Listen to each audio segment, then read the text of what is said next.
Hello and welcome to That Man. That is me merchandise, and today, well, I'm going to give some small reviews on a number of titles that I have read over the last few weeks. These are titles that they're not necessarily bad, but I haven't currently arranged for a specific video on them. Some of them will get specific videos, some of them most likely will not. Now, if you like this kind of content, if you like this kind of thing, please leave a like, please consider subscribing, and let me know in the comments what you've been reading over the last few weeks. First up is the digital side of things, and I have been reading How to Treat Your Lady Knight Right. That's right, this was an interesting one. I didn't really think much of it. I tried to read it quite some time ago, but then I was kind of like, oh no, I'm not really fussed about this. It's kind of a one-note joke, and it's just kind of keep on just trying to do the same kind of thing. The basis of this story is that a badass lady knight with scars all over her body, she has started being discovered by a young man who that just so happens to be his kink. He loves scars, he loves abs on the body and stuff like that, and it's just like, oh, I want to go out with you, and she's like, no, you won't love me for who I am, and he's just like, no, I love you for this. It's incredibly pure, and honestly I really enjoyed it when I read it. It's one that I kind of got a little bit bored with towards the end of it, but from what I read so far, it was really nice. Very underrated title. I didn't hear anybody else talking about it. I would definitely recommend people check it out if you want your nice pure romance. It's got a little bit of ecchi in it, but not nearly on the same levels as most things that's covered on this channel. After that, I picked up How Heavy Are the Dumbbells That You Lift. Now, this one will get a full-on video which will be coming out very soon. And yeah, this was interesting. I really liked that aspect of it. However, it didn't grab me as much as, say, a plus-size elf did. It's very much kind of on the whole of workout regimes, and that kind of is where it starts and ends. It kind of doesn't really have much else going for it. I really like the characters more in plus-size elf than I did in the Dumbbell one. It wasn't bad, but I kind of felt it could have done with a little bit better than what it did do. Having said that, I was enjoying it. I really enjoyed the artwork on it, and I really enjoyed the fitness regimes. It's just the kind of the story around that, on top of that, it left a little bit to be desired, to be honest. Next up is the almighty, the absolute fantastic Space Brothers, and this was volume 34. I've been waiting for ages for this one to come out, and honestly, it did not disappoint. Every volume of Space Brothers just feels like a gift from the gods, and honestly I'm going to go as far as to say it is the best manga that you have probably not read. I don't really want to go too far into volume 34 because, as you can imagine, we are well in the story right now. I am considering doing a massive synopsis on the series, maybe a complete history very soon, because it is one that I feel like most of the story needs to be told, and more of you guys need to be checking it out. If you are into digital manga, definitely this one needs to absolutely be on your list of stuff you need to read. And yeah, I'm not gonna lie, I never expected to have a surgery in space as a plot thread in this one. Yeah, didn't expect that whatsoever. Next up is a title that I've been talking about a few times over the last few weeks, and the complete history is, well, it might be coming sooner than you think. I've just recorded some of the voice script for it, and yeah, I'm busy reading through it because the anime was absolutely delightful, and that title is Nichijou, My Ordinary Life. Now, this one is absolutely, hand on heart, ridiculous. An ensemble cast of God knows how many characters, and every single page absolutely hilarious. And you know what? This is one of the few vertical manga that I picked up. I picked up the Kino's Journey one a few months ago, and I've got some of the Kizumonogatari ones. And you know what? I think vertical are quite underrated when it comes to manga. Actually, I tell you a lie, I got the Gundam ones. I got the first 3 volumes of them, which I really probably should read. Yeah, that's not going to happen anytime soon, is it? But no, the volumes for this is absolutely beautiful, and honestly I'm really glad that I'm actually decided to pick these up. The artwork is crisp, it's clean, and honestly it's so hilarious. I'm going to find myself reading it again and again and again, much like a certain other series which is going to be coming up later on. Expect a lot more on Nichijou in the next few weeks. It's going to be one that I'm definitely going to cover. I think I might read the entire volumes 1 to 10 and then do an entire backlog of a review. But watch out for the complete series, the complete history of it, winging your way very soon, because there's some interesting stories to tell with this one. Interesting indeed, and the way it's been handled in the West. Next up is the only Shonen Jump manga that I am actually still buying. While I will buy One Piece in Japanese because I'm reading them digitally, everything else I'm just kind of reading on the Shonen Jump app. I've never felt that I needed to buy anything else. However, there was one series that I bought before the Shonen Jump app really became a thing, and a series that I absolutely love. Not everybody seems to like it, but I'm not going to lie, Dr. Stone is easily one of my favourite things in Jump right now. In fact, it's my favourite thing after One Piece right now. Honestly, Inagaki is absolutely fantastic in making these tense, over-the-top moments, and there's so many amazing advances in science that gets pushed through on this one. It's quite unlike anything else that's in Shonen Jump, which is the usual battle manga. This one does have the Stone Wars, which is the battle manga of it, but it manages to have that nice tense atmosphere that iShield 21 really put out, and honestly, I love it for it. Next up is Delicious in Dungeon Volume 3. My goal for last year, for this coming into this year, was originally to buy all of Delicious in Dungeon. I'm not going to lie, it's the only series I think I've got where I read a lot of it illegally. And I'm kind of now just like, oh well, I need to start buying them. I think I only got up to Volume 4 because I've picked up Volume 4 since reading this one, and I'm kind of like, oh yeah, this is kind of where I finished up with. So it's now on Volume 7 or 8, I believe. So there's still a lot of more content out there which I haven't read, so I'm really excited to get more into it. It's one of the ones I promised myself I'm going to read.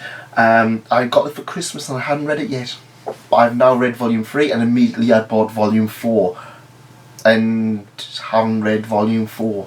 Not going to lie, out of all of the stuff I've been reading, this is actually the most recent one, so I'm not going to complain too much. Volume 4 dropped through the door yesterday, so there's still time, and it actually is on my next to be read list. If you've never read Delicious in Dungeon, this is a story about Dungeons and Dragons featuring food. Yeah, they eat everything. On the menu this time, for example, we have giant frogs, giant kraken, undine, mermaids and mermans, tentacles and fishmen. Yeah, so yeah, there's a lot of interesting things, and the question being, would you eat a fish man? Because its body is mainly fish, but it's a man. Over to you. Let me know in the comments, would you eat fish man? That's the question of the day. Would you eat fish man? Well, the question of the day other than what are you reading? So we have the start of the light novels, and you know what? This month I've actually getting through a lot of my light novels because, yeah, I just felt the urge to actually sit down and read stuff. First up we have Suppose a Kid from the Last Dungeon Boonies Moved to a Starter Town. This one I am going to cover a lot more because nobody's talking about it, and you know what? You should be talking about it. This was honestly a title that I expected to be absolute trash. It was so funny, I was laughing so much through it, and you know what? We go through it a few times, but we don't often see it done well. Overpowered characters. Normally an overpowered character is just there to kind of just beat everything up, and when an author doesn't really have much faith in the world, the building, and the protagonist itself, we see great examples of it, including One Punch Man and Overlord. This is another great example for it. The main character is actually the weakest in his village. This village that is pretty much next to the final dungeon, the final boss dungeon. he's grown up on like trying to catch like fish that are piranhas and would kill you in one hit, and every monster has 3 or 4 final forms. He goes to this town and he completely overpowered, but because he was the weakest, he kind of feels that he's weak, and everyone else is just like really on edge around them. They're just like, oh my god, this guy's gonna kill us if he just punches us and stuff like that. But he's just kind of like, he's so nice about it, and he's just so kind of like, oh, I'm really weak. But I really liked how it worked. He really brings out the best in other people. He makes other people feel worth it. Honestly, I would really recommend it if you are into light novels and you want a new title to check out, because I thought I was just going to get part 1 and then not read anything more. I'm really excited for part 2 to come out. Over to you, Yen Press, to get more of these out. Next up is Combatants Will Be Dispatched Volume 2. Now, I did cover part 1 of this quite some time ago, and you can watch the video on it up there. And honestly, this one was, if you like Konosuba, you're going to get an idea of what you're getting into. It's pretty much Konosuba on angry mode. The characters are all supervillains, so a lot of the stuff they do is somewhat more justified than you would expect. This one was a lot shorter as well. I didn't quite enjoy it as much as the first one. The first one had a lot of great moments. For example, they smoked out the bosses on top of a tower. It was like, oh yeah, what's that fight? The tower, in barbecue them, which then turned them into just scaling the tower and just kicking them off the edge, because why should they appeal to the rules? Why should they have fair fights to the supervillains? This one kind of was a little bit more on the shorter one. It's more about diplomacy between another kingdom, in which they kind of cause a war between the two kingdoms. I didn't enjoy it quite as much, but it was still a fun read. I'm still going to pick up volumes 3 and 4. I think that we need to have something that really attaches me to the characters that Konosuba did. What is interesting, however, is that this is actually confirmed to be in the same universe as Konosuba. A special addition to the Battle of the Book was a crossover between one of the supervillains going onto the Konosuba planet and then discovering that everybody's too overpowered. And they meet all of the characters. They meet Aqua, they meet Darkness and Megumin, and then they discover Kazuma, and he's like, oh, I'm going to beat up Kazuma and prove that that we're really strong. And then Kazuma chases Aqua away, and he's like, oh dear, they're going to be overpowered and stuff like that. It was really hilarious, and I loved how they linked in the 2 series. Yeah, worth checking out potentially if you really need more Konosuba stuff. The light novel that I picked up is So I'm a Spider, So What, and if you have not read this series so far, you really should be checking it out. Much like Space Brothers, it seems to be the best series that nobody seems to be reading. And you know what? Once the anime hits for this, it's going to be big. It's going to be very big. I don't want to get too much into it, because this series just seems to be pulling out a random twist every single series, every single novel. It just seems to be pulling out random stuff all of the time, and it works. It really works. This time they're fighting. Well, I'm not going to spoil it. In the past, they fought dragons, more powerful dragons, the most powerful of all of the dragons, their mother, and then it kind of went on to the elven faction, and then the demon lord. And yeah, everything that the kind of fighting is getting bigger and bigger and bigger, until this is kind of just went, yeah, we're going to pull out all of the stops and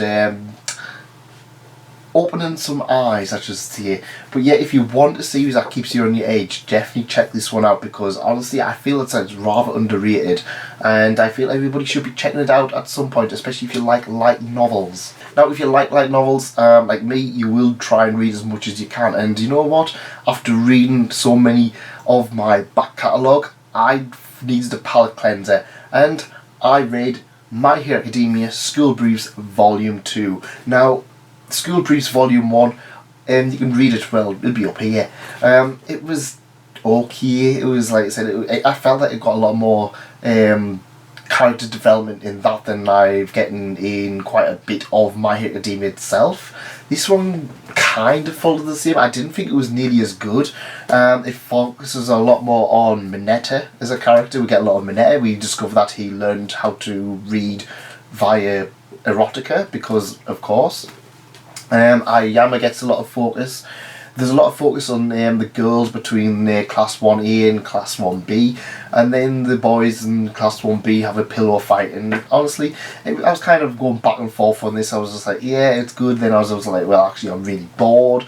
I got through it in next to no time though, which was fortunate. I think I in 3 sittings over 2 days. I started reading it yesterday morning, I finished reading it this morning. That's how quickly I'm getting through it. If you need a quick read, check it out. It's not going to do anything amazing.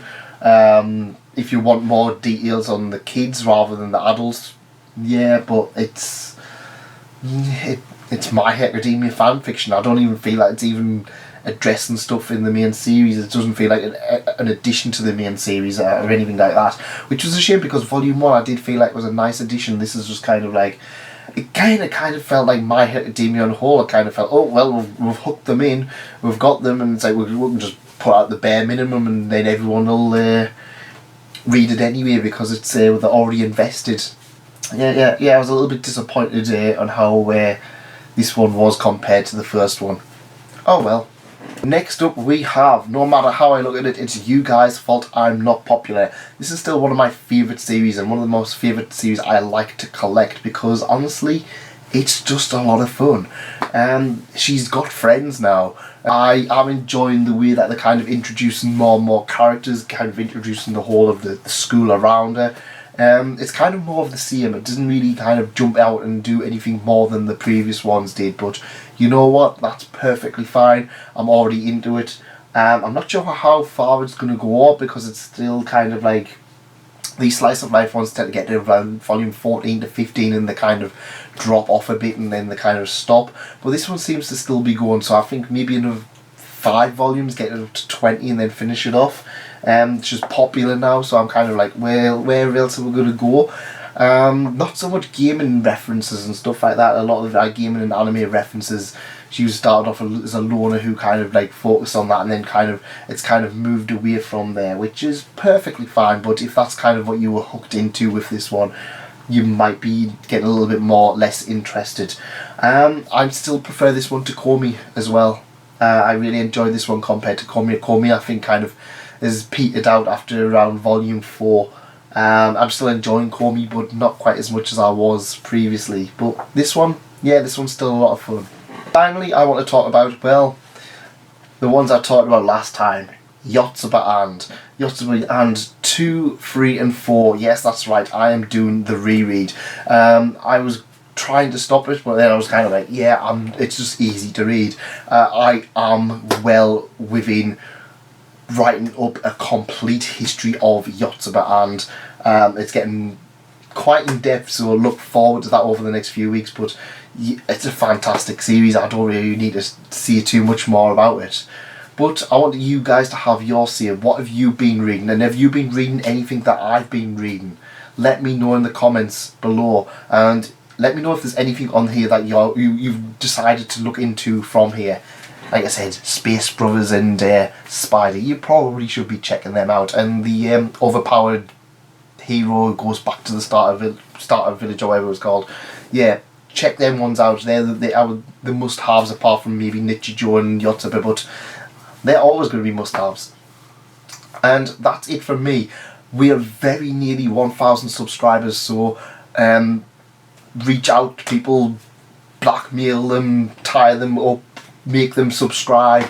Don't do any of that stuff, because you might get arrested. But thank you very much for everybody who's just supported me over the last few months, because I genuinely can't believe the fact that I'm so close to 1,000 subscribers. A massive thank you to everybody, and a massive milestone. I'm still not even sure what I'm going to do for the 1,000 subs. Once I got to 800, I was kind of like, oh, I need to get this done.